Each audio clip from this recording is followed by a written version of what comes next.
আসসালামু আলাইকুম সম্মানিত ভিউয়ার্স, বিডিএগ্রো ওয়ার্ল্ড থেকে বরাবরের মতো আমি মোহাম্মদ রাজু আহমেদ রাজীব আপনাদের 8 ইঞ্চি এবং 10 ইঞ্চি 10 ইঞ্চি এবং 8 ইঞ্চি গ্রাইন্ডার সম্পর্কে ধারণা দিব। 8 ইঞ্চি এবং 10 ইঞ্চির পার্থক্য এবং 8 ইঞ্চি এবং 10 ইঞ্চি যাদের ছোট পরিসরে বিজনেস করতে চাচ্ছেন, হলুদ মরিচ ধনিয়া ভাঙ্গাইতে চাচ্ছেন, তারা 8 ইঞ্চি নিতে পারেন। আর যারা বড় পরিসরে করতে চাচ্ছেন তারা 10 ইঞ্চি নিতে পারেন। এটা 8 ইঞ্চির প্রোডাকশন ঘন্টায় হলুদ মরিচ 60 থেকে 70 কেজি বা 80 কেজি। আর 10 ইঞ্চি যারা নেবেন, 10 ইঞ্চি অনেক বড় হ্যাভি।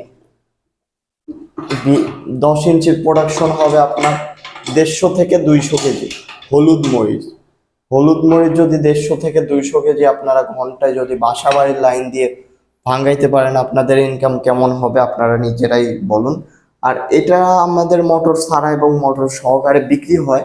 তো যারা ক্রাশার বা হলুদ এই গ্রাইন্ডার নিতে চান, অবশ্যই আমাদের স্ক্রিনে দেওয়া নাম্বারটিতে যোগাযোগ করবেন।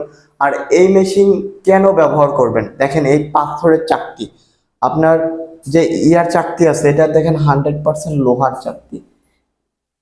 এই লোহার চাকতি কোনো সময় ক্ষয় হয় না, মানে একটা লোহার চাকতি দিয়ে আপনারা 2 থেকে 2.5 বছর চালাইতে পারবেন মিনিমাম। তো এই লোহার চাকতিগুলো ক্ষয় হয় না, এটা কুলিং সিস্টেম হয়। দেখেন এটার পাখা দেখেন, কুলিং সিস্টেম হওয়ার কারণে আপনার হলুদ মরিচ তেমন গরম হয় না এবং হলুদ মরিচটা ভালো থাকে। আর মেশিনটাও ভালো থাকে। আর এটাও কুলিং সিস্টেম, দেখেন পাখা আছে। 8 ইঞ্চিটাও কুলিং সিস্টেম, 8 ইঞ্চি ছোট কারণ সে কারণে ছোট কুলিং সিস্টেম।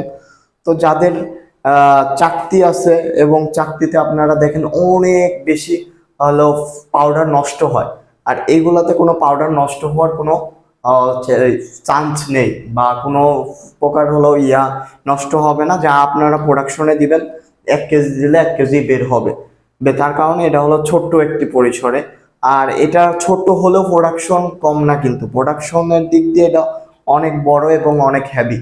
তো যাদের 8 ইঞ্চি এবং 10 ইঞ্চি গ্রাইন্ডার প্রয়োজন, অবশ্যই আমাদের স্ক্রিনে দেওয়া নাম্বারটিতে যোগাযোগ করবেন। আমরা সারা বাংলাদেশে কুরিয়ার কন্ডিশনের মাধ্যমে পাঠিয়ে দিয়ে থাকি। এবং এই ধরনের ভিডিও পেতে আমাদের চ্যানেলটি সাবস্ক্রাইব করে পাশে থাকা বেল আইকনটি বাজিয়ে রাখুন।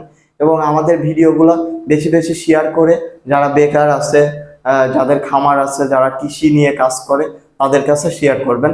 তো সবাই ভালো থাকুন, সুস্থ থাকুন। আসসালামু আলাইকুম।